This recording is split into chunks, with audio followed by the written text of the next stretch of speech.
My name's Joe Kopaz, and I work for the law firm of Morgan and Morgan in their Tampa office. My client was at a apartment complex in the parking lot. He had met a female who was living at the apartment complex. They were outside in his vehicle. This female that he had just met was affiliated with the gang that was living at the apartment complex. So while he was sitting there in his vehicle, 7 or 8 gang members came down to his car. The gang members just started shooting. The area in Tampa is known as Suitcase City. It's a very rough part of Tampa. My client had no idea the history of this area, including the apartment complex. Yeah, the objective was first to hold the apartment complex responsible for the gang activity that eventually led to the shooting. When you try to prove these negative security cases, it's very tough for a jury not to completely blame the shooters, not really understanding the apartment complex has an obligation to make sure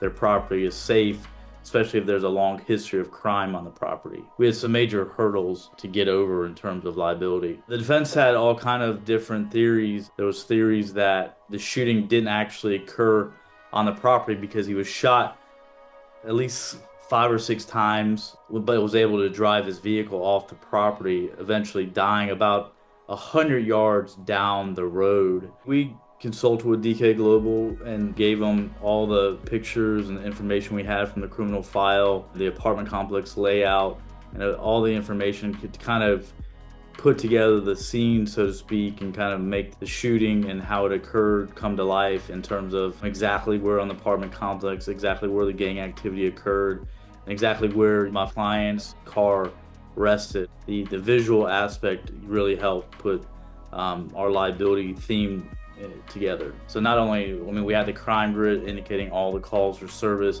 but the tenant and where all these gang members are at. There was a shot out window that had never even been taken care of. We had 2 mediations and a trial that got moved, so a second mediation was ordered, and eventually settled for $3 million at the second mediation.